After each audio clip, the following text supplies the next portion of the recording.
Good morning, everybody. I need to come up with a different way to start this podcast every day. I always say, good morning, everybody. This is Gary Duke, and this is Straightforward Therapeutics, and you're right back here with me. I listen to Jim Cymbala, Brooklyn Tab daily devotions every morning. He puts out about an 8-minute devotion Monday through Friday, and he always he has a pretty multi-ethnic church. And so he always starts every podcast by saying hello in a foreign language. And so my favorite ones that he does is Japanese and Swahili. The Japanese is Ohio. And I guess that's the way you're supposed to say it in Japan. Ohio. It's kind of like the state. And then Swahili, though, is Jumbo. Jumbo. Isn't it interesting how the language itself kind of reflects the culture of the people, you know? You can see a Swahili guy saying, Jumbo, but you really can't see a Swahili guy saying, Ohio. Anyway, we are still learning how to be the keeper of our soul, which is so important. And in chapters 7 and 8, I believe it is, chapters 7 and 8, John Ortberg talks about how the soul needs a keeper and the soul needs a center.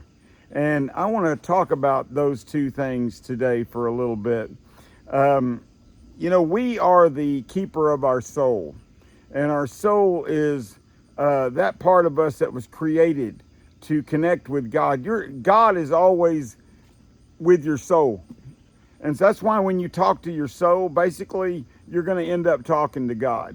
And I love that, you know. And also, anything that opposes God is going to bring fracture or disintegration in our soul. And so that's why idol worship is so bad. And yes, in America, we do worship idols. I'm looking at one right now. It's called a cell phone. And, if I pull my billfold out of my pocket, that also can be somebody's idol. Anything can be an idol. Anything that draws us away from the presence of God and gets our focus off of our priority, which is connecting with God and being pleasing to God. The joy of the Lord is our strength, okay? And our joy is dependent upon our soul being in a right relationship with God and other people. Because when we're not in a right relationship with God, we are not going to have joy. We're not going to have joy. We might think we've got it, but we don't. Because the joy comes from obedience. When we are in an obedient relationship with the Lord, there is going to be joy. Even in the midst of trials and tribulations, we can still have that joy. And that all comes about by us taking care of our soul and making sure that our soul is being fed the right things and that we're tending to it properly. The reason why that I have gone through this book every year, Soul Keeper by John Ortberg. I got it upside down. Do I? No, I didn't. Anyway, Soul Keeper by John Ortberg is because every time I get into this book, it makes me focus it puts my focus back on the need to make sure that the things in my life are pleasing to the Lord and that they are, not something that's drawn me away from where I need to be with God. The presence of God is the most important thing in our life. In the book, John Ortberg goes to Dallas Willard and he's asking him some questions. And he asks him, he says, what's the deal? How come I'm not growing? How come the people in my life, in my church aren't growing? Why is it that I've got a dream job per se, but yet I'm still discontent? Why do I feel like a failure as a husband or a dad? He started asking him all these questions. He was like, what can I do? And he was looking for maybe a book to read or some kind of prayer program to start in his church or, something that he needed to do in order, a material thing that's going to work out this situation for him. And Dallas Willard made a statement, and this is such a great statement. And he said, Brother John, you must arrange your days so that you are experiencing deep contentment, joy, and confidence in your everyday life with God. You must arrange your days so that you are experiencing deep contentment, joy, and confidence in your everyday life with God. Okay, let's think about that for a minute. John said, oh no, I was thinking maybe you were going to tell me about a prayer program or a Bible study. He goes, yeah, I know you were thinking that I was going to tell you those things, but that's not what you need to do. And he was like, how can I be content when there's so many people that are depending on me and I feel like that they think I'm a failure? And how can I be content when I feel like I'm not the best dad that I could be, etc.? And he was like, Brother John, I didn't say that you needed to be content in your job or be content in your family relationship, although those things are important. What I said is that you need to arrange your days so that you are experiencing deep contentment, joy, and confidence in your everyday life with God. Our everyday life with God. Did you know every day you wake up, when you wake up in the morning, wouldn't it be great if we woke up in the morning, every morning we woke up and there was a chair sitting over in the corner of our bedroom, and as soon as we opened up our little peepers, we looked over and there's Jesus sitting there, smiling, looking at you. Hey, Gary, good morning. I've been waiting for you to wake up. Wouldn't that be awesome? I mean, and as soon as we start moving around, he's right there with us. And we come out of the shower, he's waiting on us, he's handing us a towel. We go to get dressed and get in the car to go to work. We look over and there he is right there in the passenger seat riding with us to work. We walk in and your boss is snarling at you and you look over at Jesus and he's like, it's okay, don't worry about it. It's all right, I'm right here with you. You're facing a difficult task and you look over and Christ is right there and he's saying, it's okay, I've got this. I've got your back. It's going to be okay. And you're in a situation to where somebody is conflictual with you and he looks at you and says, you don't have to have the last word, Gary. Just smile and love them. It'll be okay. Wouldn't that be great? If we just had that presence of God, that awareness that we had that presence of the Lord each and every day, all day long in our life, that is what God is wanting us to do. That is how we attend to our soul. We attend to our soul when we are aware of the fact that Christ is right here with us at all times, and that everything that we have going on in our life either draws us closer to God or away from God. And so it causes us to begin to take inventory of our life. Now, I don't know about you, just in the short period of time that we've been working through this little book here in the last few sessions, I've started taking inventory of my life. And there's a few things that I recognize that I need to do something about. And also, but not just the things that are in my life that might draw me away from God, but the things the attitudes, you start seeing your words differently. It's easy for me to be the most comfortable when I'm with my wife. I can be more rude to her than I can be anybody else. I can be more sarcastic to my wife than I can be anybody else. And if you're a parent, it's probably your kid, or your wife. And you're like, it's so easy. Well, where does that come from? That comes from our soul. That comes from deep down in the depths of our soul, And so, if you don't like that, and I don't know about you, but when I say something that I know I shouldn't have said, to my lovely wife, who is an amazing, amazing woman of God, and I love her with everything within me, and I would die for her tomorrow. But when I say something or I react in a way that I know is not like it should be, it may take a minute for me to tell her I'm sorry, but I generally always do. And she's so sweet and loving and forgiving, she accepts that.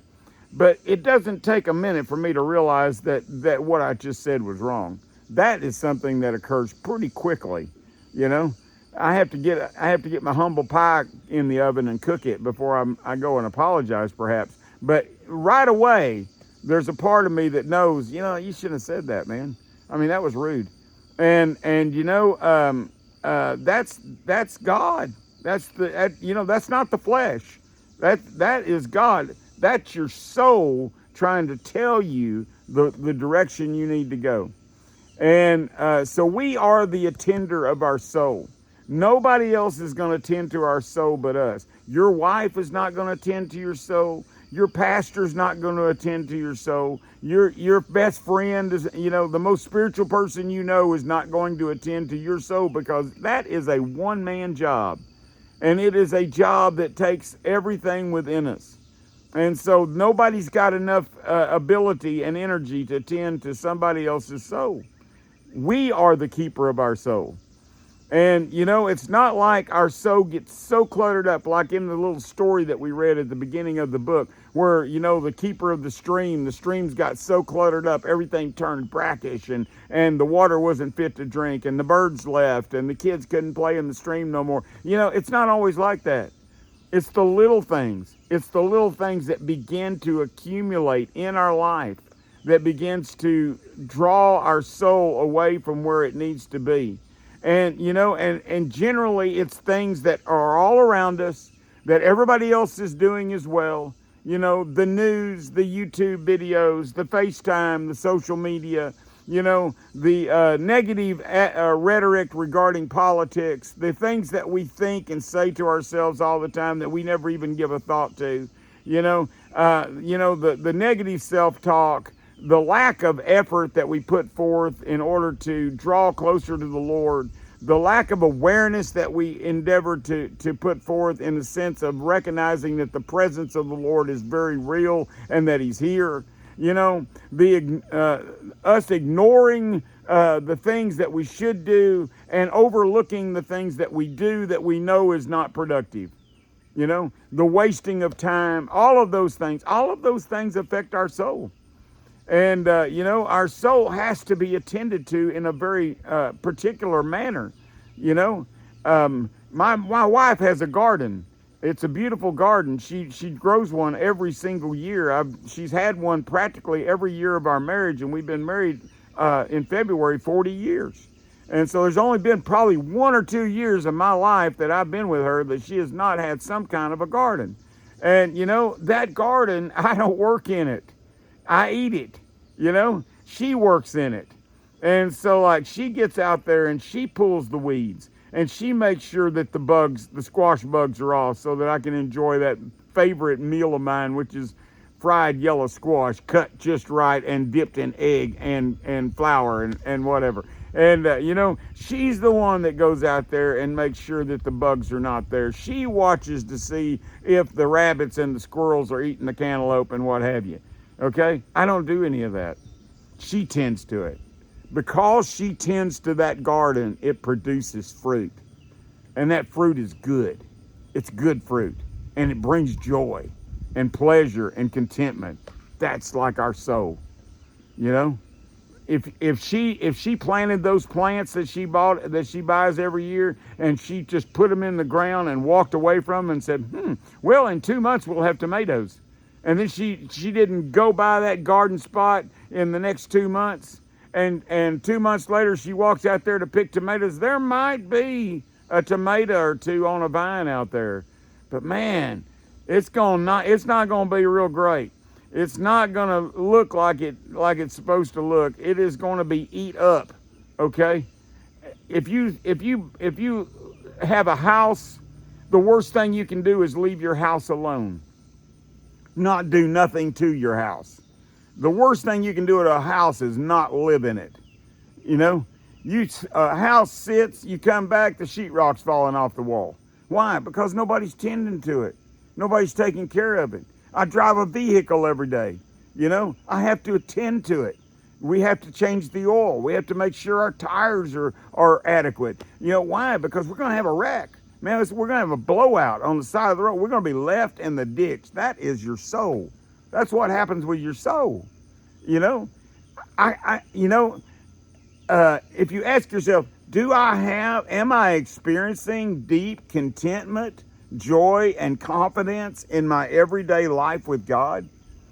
In my everyday life with God, and am I experiencing joy, deep contentment, and confidence? Confidence is important, because that's what makes us aware of the fact that everything's going to be okay. Why is everything going to be okay? Because I'm living with God and God's on my side. When I'm ignoring God, let me tell you something. This relationship that our soul has with God is like a marriage relationship. What God has joined together, let no man put asunder. Well, when you're in a marriage relationship and things are going on that shouldn't be there, what happens? You withdraw. You don't want to be around that person. You end up stop communication. Your attitude is bad. You avoid them. You don't want to be confronted by them. And so you withdraw because you know that there's things that are going on that are not right. Our soul's relationship with God is like that. When we're not in a right relationship with God and we're letting things go, what happens is that we withdraw from God. We're not talking to him. We're not interacting with him. We're not processing with him like we should. We're not wanting to be with him. We say, "Oh, God's always with me." Yes, he is. But do you want him to be with you? Is there a desire in your heart to experience the presence of God, to experience deep contentment, joy, and confidence in your everyday life with God? If there's not, then this is the question. What is it that's keeping us from experiencing that? What is drawing our attention away? So where we are not experiencing the kind of contentment and joy and confidence in God that we're supposed to have, that our soul craves, that it was created for, okay? Look at your life. Start taking inventory and determine in your heart that there is going to be a change that is going to take place, and that change is going to start today. Whether it's, what? I'll be transparent with you. YouTube, man, I moved my YouTube. I have a YouTube channel, obviously, but waste a lot of time looking at YouTube shorts. When I could be reading a book. I got me a book out the other day, and I'm like, you know what? I'm going to start reading a book. I'm going to feed my soul instead of feeding my mind with stuff that is worthless. And so what we choose to do is going to make a difference in how we are experiencing deep contentment, confidence, and joy with God.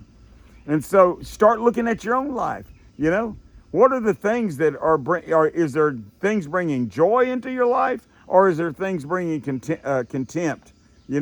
Sitting around thinking about how bad the economy is, or politics, or what somebody said on social media. None of that is going to draw your soul closer to God, guys. Gotta make a choice. And so I hope that you're making a choice with me. I know we're moving, it seems maybe like we're moving a little slow in the sense of what does my soul need? What do I need to do? Well, let's first get a focus on the vision that we are trying to achieve, which is that deep level of contentment, joy, and confidence, and that unity with God that can only be there if we are making a commitment and in being intentional. And so hopefully that's my little pep talk. It's Sunday morning. I hope you went to church. You're seeing this on Tuesday, but this is Sunday morning. And so I hope that that you had a great Sunday. And at this very moment that I'm making this, I hope that your mind is on God and that God is the focus of your life right now. And so I will see you next time. God bless you. Bye-bye.